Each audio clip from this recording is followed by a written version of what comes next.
My name is Margaret Fields. I'm 61 years old and I live in a small farmhouse on the edge of Lincoln, Nebraska. Most people don't come this far unless they're lost or delivering feed, and honestly, I like it that way. Every morning I sit by the same window I've had my coffee at for the last 30 years.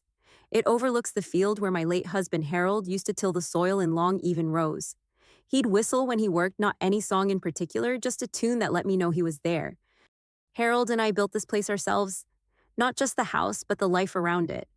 We laid the gravel for the driveway, hammered the fence posts in during winter with gloves that froze stiff, and planted apple trees behind the barn just because he liked the smell of the blossoms in spring. We didn't have much, but we had each other. I remember making dinner on a stove that leaned to one side and he'd still say it tasted like heaven. When we finally saved enough to buy a washer that didn't need a crank, you'd have thought we won the lottery. Our son Evan was born on a cold February morning. I held him in this very kitchen, wrapped in a blanket I crocheted from scraps. Harold cried when he held him, called him the best thing we'd ever made. From then on, everything became about Evan. He learned to ride a bike between the orchard rows. He lost his first tooth in the barn of all places, and I found it wrapped in tissue in his pocket 2 days later. He'd leave me little notes under my pillow. Just scribbles at first, then crooked little hearts and words like, "You're the best." I saved them all in a box in the closet. Even after Harold passed, suddenly, just like that, one September, I stayed. Not because I couldn't leave, but because the land still carried his voice, his sweat, his quiet ways. I fixed the gutters when they sagged, learned to unjam the mower, kept the chickens fed, and the taxes paid. No one told me to. It was just what love looked like after someone's gone. I never needed much to be happy, just a morning breeze through the kitchen window, the sound of crickets at night, and maybe a call from Evan every now and then. For a long time, that was enough. But time has a way of emptying rooms slowly, not with noise, but with forgetting. Evan got busy, then married, then called less. The kitchen table stayed set for 3, even though it was just me most nights. And still, I held on. Because that's what mothers do. They hold the weight of a house even when it starts to sag. Looking back, I think I mistook silence for peace. I told myself this quiet meant everything was okay, that it meant I had done my part, but I think now it was something else. A stillness that wasn't rest. It was waiting, a kind of holding breath I didn't realize I'd been doing for years. Evan used to cling to my leg every time I dropped him off at school. He'd wave from the classroom window until I was out of sight, pressing his hand to the glass, like he was afraid I'd disappear. Back then, I was his whole world. That started to shift in small ways after college. First it was missed birthdays, then rushed phone calls, and eventually weeks of silence. When he brought Emily home for the first time, she shook my hand like I was his landlord, and called me Margie, which no one ever had before. I tried not to let it bother me. I baked her Evan's favorite lemon loaf, and she said she didn't do sugar. I made a Sunday roast, and she pushed vegetables around her plate. Evan didn't say anything, just scrolled through his phone and asked if the Wi-Fi was still slow out here. I told myself they were just young, just busy. I didn't want to be the needy kind of mom, so I smiled through their visits and laughed at stories I didn't understand. I kept waiting for the boy who wrote me crayon notes to peek through. That year on Mother's Day, I got up at 5. I made blueberry muffins from scratch, the kind Evan used to devour 3 at a time. I set the table with the blue dishes he liked as a kid and pulled out his old mug, the one with the chipped handle shaped like a bear paw. They arrived late. The grandkids ran in arguing, already glued to a tablet. Emily was on her phone whispering something about dinner reservations. Evan tossed his keys on the counter and said they couldn't stay long. They had lunch plans with her parents in town. I nodded and said it was just nice to see them. We sat. They ate fast. Emily picked at the eggs like they were cold leftovers from someone else's fridge. I noticed Evan hadn't touched his muffin. Then he laughed at something his friend said. I don't even remember what. He gestured around the kitchen and said almost offhand, "This place, it's just mom's for now. We've got some ideas once the paperwork's through." I didn't speak. I couldn't. I watched his mouth move and tried to remember the last time he had asked how I was sleeping, or if the roof was still leaking. He went on, said something about the land being underused, about maybe clearing the back acre for a new setup. Rustic glamping, he called it. Instagram-worthy, Emily added without looking up. Then it came. The sentence that split something inside me so cleanly it didn't even bleed at first. "Let's be honest, she's done her part." It was said with a chuckle like a joke. like I was the old wallpaper they were planning to paint over. I looked at Evan, then really looked. His face was older, fuller, but still held pieces of the little boy who once cried when his goldfish died. That boy would never have spoken about me like I wasn't in the room.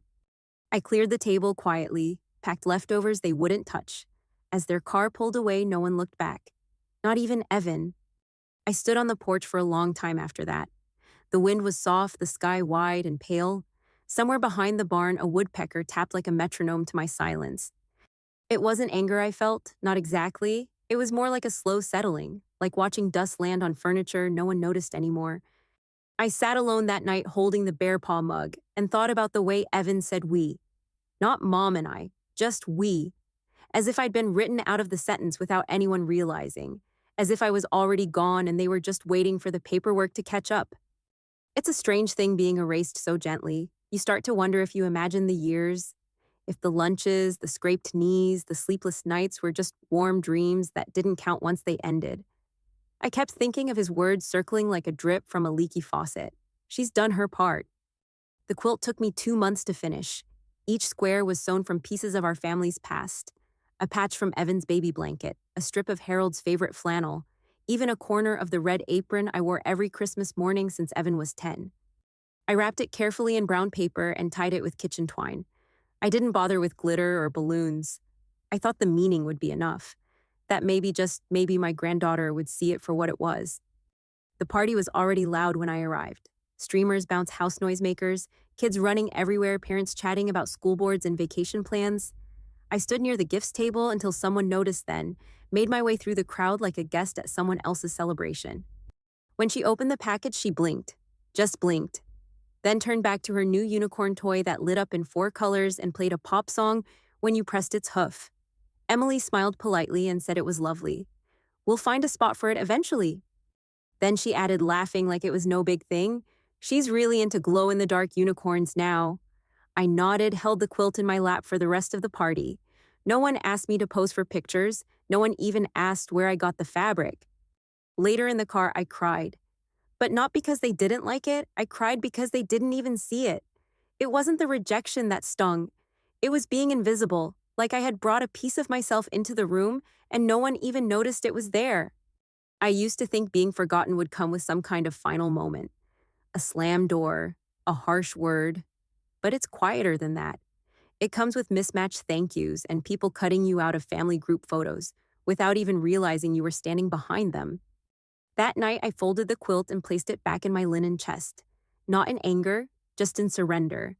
I realized then I wasn't unwelcome, I was unneeded, which somehow hurt worse. A week after the birthday party, a car I didn't recognize pulled up the drive. I watched from the window as a man in khaki stepped out, clipboard in hand, pointing at the apple trees like they were in his way. Evan followed behind him, gesturing at the property like a tour guide. They didn't come inside, didn't wave, didn't knock. I stood behind the curtain holding a tea towel, wondering when my home had become a project. That evening, I got a text from Emily. Group message. She said the back acre would be perfect for a glamping cafe. Rustic charm, Instagram potential. There was no question mark in the message, just a vision already set in motion. I stared at the screen for a long time before locking it and sliding the phone face down on the counter. I went out to the porch and sat where Harold and I used to drink lemonade in the summer. The sky was soft orange, the kind of color you only get for a few minutes before dusk. I thought about asking Evan what they were planning, but the question felt too small, like a pebble dropped in a canyon. The answer wouldn't matter. The decision had already been made. I still mowed the lawn, still fed the chickens, still paid the bills that came in my name. And yet to them, I was already past tense, someone to be factored around. Not consulted, not considered, just tolerated. I asked Evan later gently if he had something in mind for the land. He didn't look up from his phone, just said it was time to modernize things, that his dad always wanted the property to stay in the family. I nodded. What else was there to say? I realized then that I had become background. The old photograph you don't take down but also don't look at. I wasn't resented. I wasn't rejected. I was simply forgotten in plain sight. And that, I think, is what stung the most. Not that they stopped loving me, but that they didn't even notice they had. I only went up to the attic to find my old recipe box. I was craving Harold's cornbread, the kind that used buttermilk and cracked black pepper. The stairs creaked the way they always did, like they were remembering each footstep. The attic smelled like cedar and dust. Afternoon light streamed through the tiny square window, cutting lines across the floor. I knelt beside the old trunk we used to keep everything important in and lifted the lid, expecting to find cookbooks, maybe a box of holiday decorations. Instead, I found the fireproof folder, thick, heavy, tucked behind a stack of Harold's old tax forms. I opened it slowly. Inside was the land deed, and at the bottom my name. Just mine. No transfer, no joint ownership with Evan, just me, Margaret Fields. I sat there on the floor, the paper balanced on my knees, and didn't move for a long time. My fingers traced the signature Harold had signed over 2 decades ago. I could almost hear his voice again.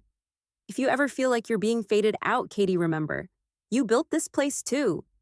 I laughed under my breath. The kind of sound that isn't funny but still slips out when something inside you tilts.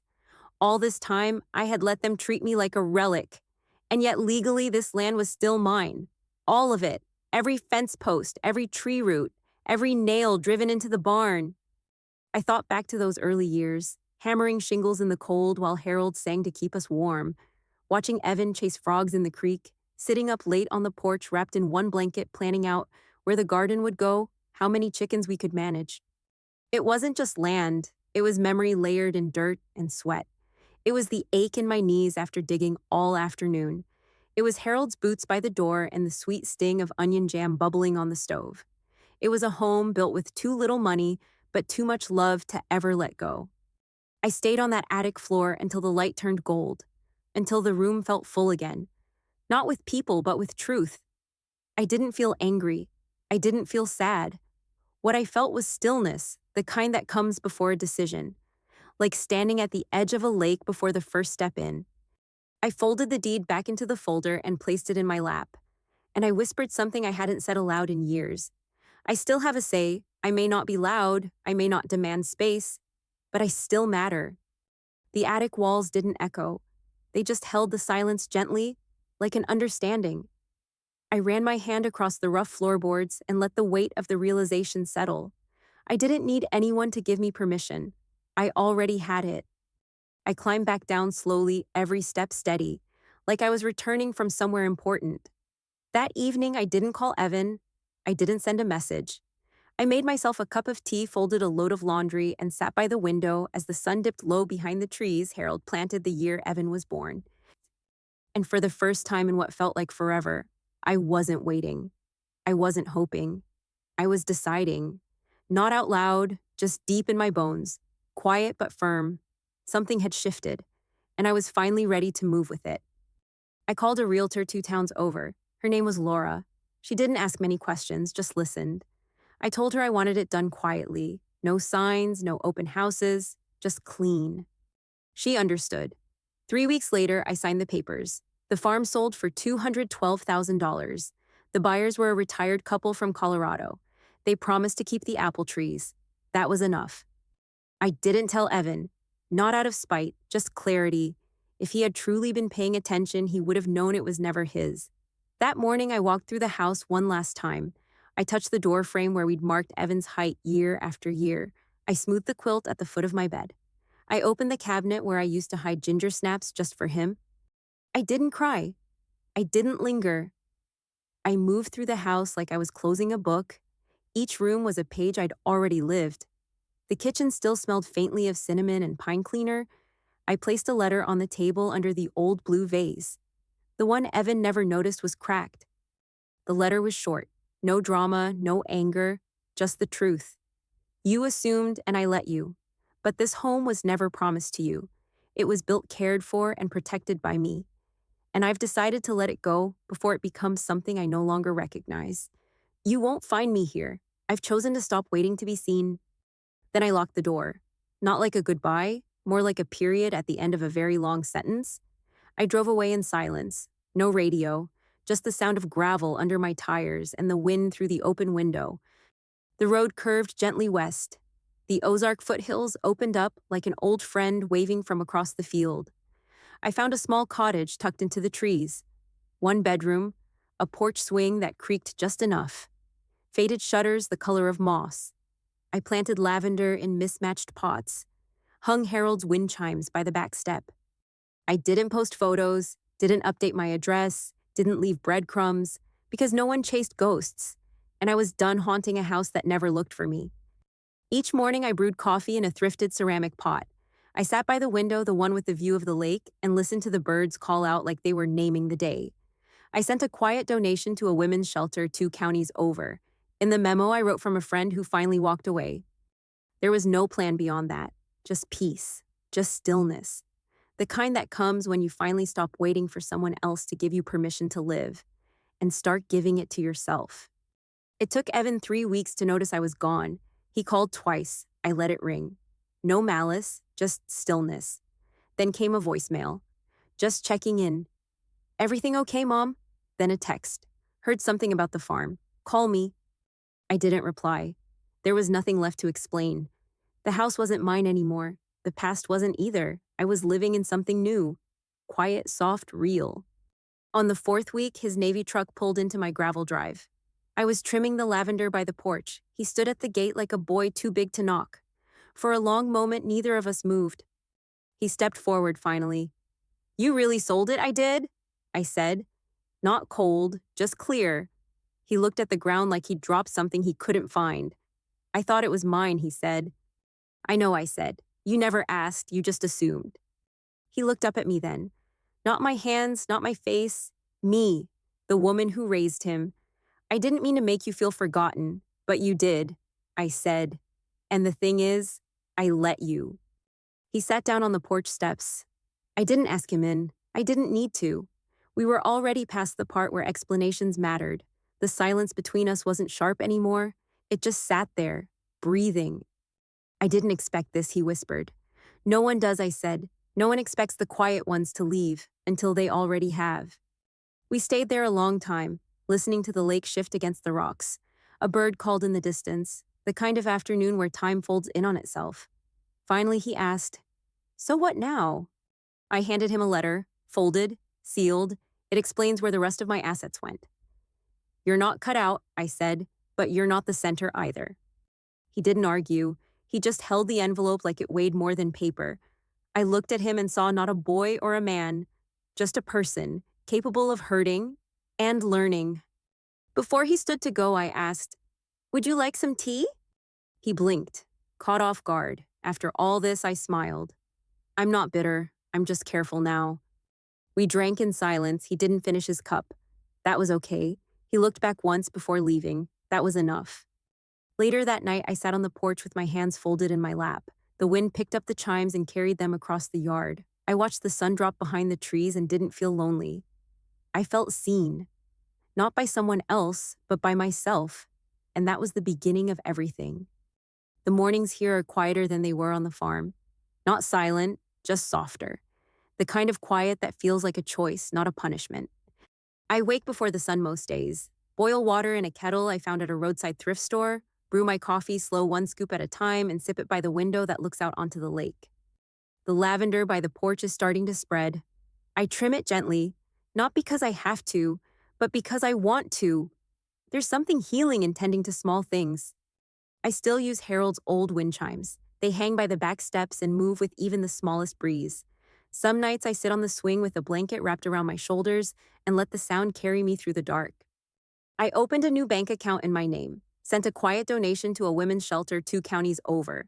In the memo line, I wrote from someone who finally remembered she mattered.